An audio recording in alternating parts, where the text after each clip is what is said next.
Mana shunday go'zal diyorda quyosh zarrin nurlarni sochib turgan bir vaqtda So'lim Bo'stonliq tumanining Burchumullo mahalla fuqarolari yig'inidamiz.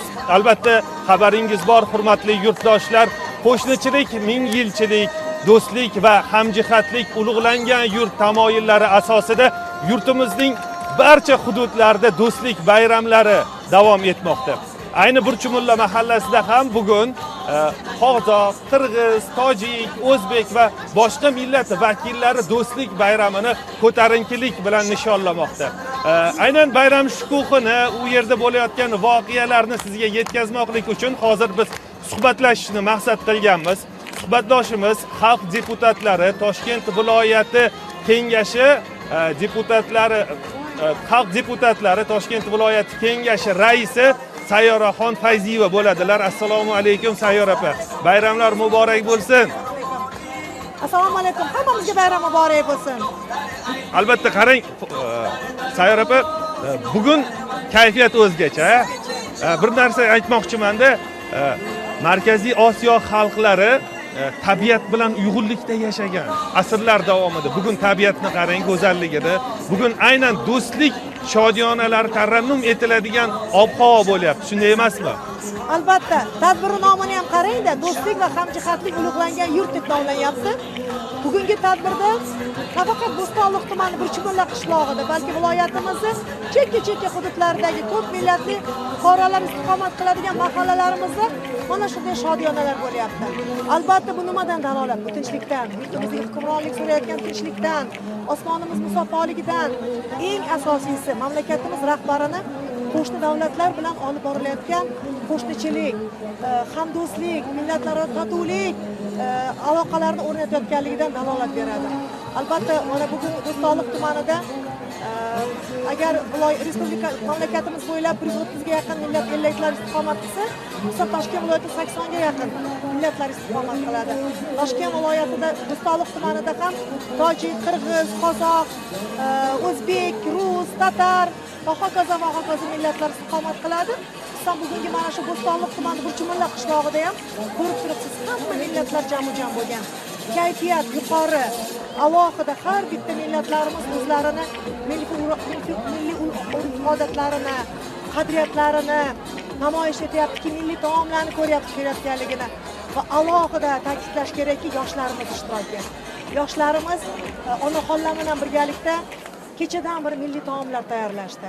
Ular bilan birgalikda milliy qadriyatlarimiz bo'yicha suhbatlashdi va nasldan naslga, millatdan millatga o'tib kelayotgan turli o'yinlar va alohida eng qiziqi shunda bo'ldiki, adabiyot, kitobxonlik, she'rxonlik tadbirlari o'tkazildi.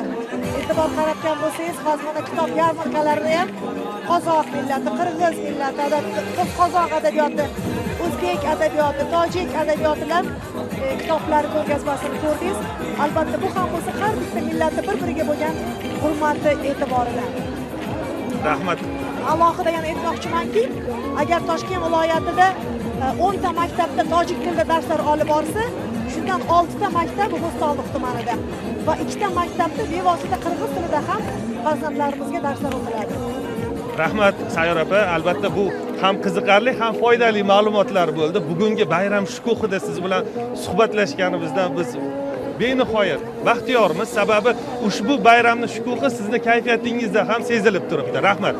Hurmatli teletomoshabinlar, albatta bir narsani qayd etish mumkinki, jonajon O'zbekistonimizni taraqqiyoti va ravnaqida turli millat va elat vakillari bir yoqadan bosh chiqarib, birdamlikda harakat qilyapti, taraqqiyotga hissa qo'shyapti-da. Xususan Bo'stonliq tumanida ham ana shunday kayfiyat hukmronlik qiladi. Hozirgi suhbatdoshimiz Abdukarim ota Abdujamilov bo'ladilar. Abdukarim aka, mana qarang, global muammoga aylangan iqlim o'zgarishlari barchamizga qonimizga singib bordiki, shu o'zgarishga qarshi kurashishimiz kerak. Bo'stonliq tumani Toshkent viloyatining o'pkasi deb ta'rif bersa arziydigan hudud sanaladi.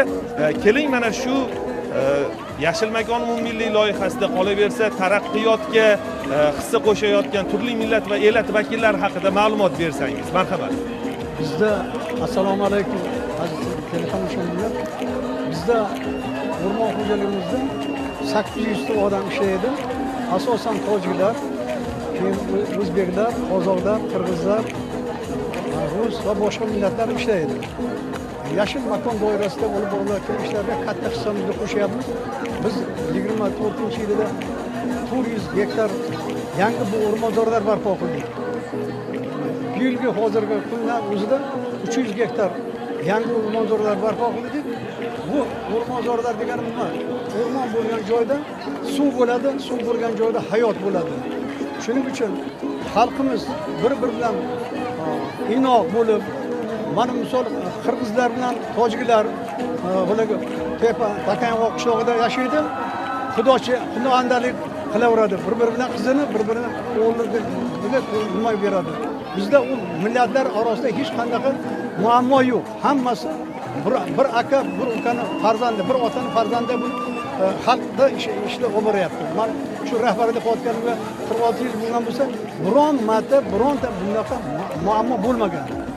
O'rmonda endi ish olib borganimizda o'rmonchilarning eng asosiy ishi o'rmon bilan qoplangan maydonni ko'paytirish. Men o'z maydonimda 79-yilda qabul qilgan bo'lsam 43 ming gektar bo'lsa, hozir 80 ming gektar, shuni 2 ming gektar zaxiradan olgan yerni olib tashlamagan. Men davrimda 35 ming gektar o'rmon bilan qoplangan maydon paydo bo'ldi. Siz aytmadingiz, Toshkentning o'rtasi Bo'stonliq rayon bo'ladi. Bu Shveysariya deydi. Bu Shveysariya. Nega? Bu yerda havoni tozaligi, suvni tozaligi bilan ajralib turadi. Shuning uchun bu yerda bemalol odamlarimiz kelib dam olib, hordiq chiqarib, ularga yangi sharoitlar, turizmni rivojlantirish uchun katta ishlarni olib boryapmiz. Xalqimiz yildan yilga ko'proq kelib, bu yerda dam olib, o'zlari hordiq chiqarib, yaxshi sog'lig'ini mustahkamlab qaytib ketyapti. Rahmat. Endi qarang. Mana shu yerda ming yillar davomida turli millatlar, elatlar, do'stlik, birodarlik rishtalari asosida yashab kelganda, hozir ularning avlodlari umrguzaronlik qilyapti. Keling, bugungi do'stlik bayrami xususida bir fikrlaringiz bilan o'rtoqlashsangiz, mana kamdan kam bo'ladigan tadbirlar aynan Burchumullo mahalla fuqarolar yig'inida bo'lyapti-da. Endi bu urfga, odatga aylanyapti. Aslida endi mana shu bayramlar qanchalik aholini kayfiyatiga ta'sir ko'rsatadi? Ularning keyingi kelgusidagi rejalariga, taraqqiyotdagi ulushiga qanday ta'sir ko'rsatadi? Mana nima deydi? Mehr ko'z bir-birlariga tushib tursa, mehr oshaveradi. Biz hamkorlik mana shunday bir millatlar bilan birgalikda o'tirib maqsad aka-ukaday bo'lib, bu mehr yana oshaveradi. Albatta birga do'stligi jipslashib ketadi. Hayot bundan yaxshi bo'lib boraveradi. Rahmat berilgan ma'lumotlar uchun. Albatta yashilligida yurtimizni ko'kalamzorlashtirishda qilayotgan sa'y-harakatlaringiz hech qachon susaymasin, o'rmonlar ko'paysin, biz toza havodan mana bugungi kabi to'yib nafas olaylik. Rahmat.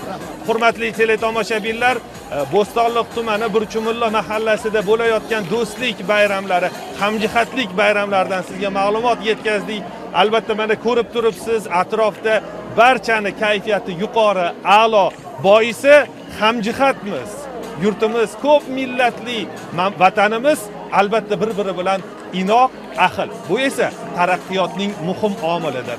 Keyingi ko'rsatuvlarimizda ko'rishguncha salomat bo'ling.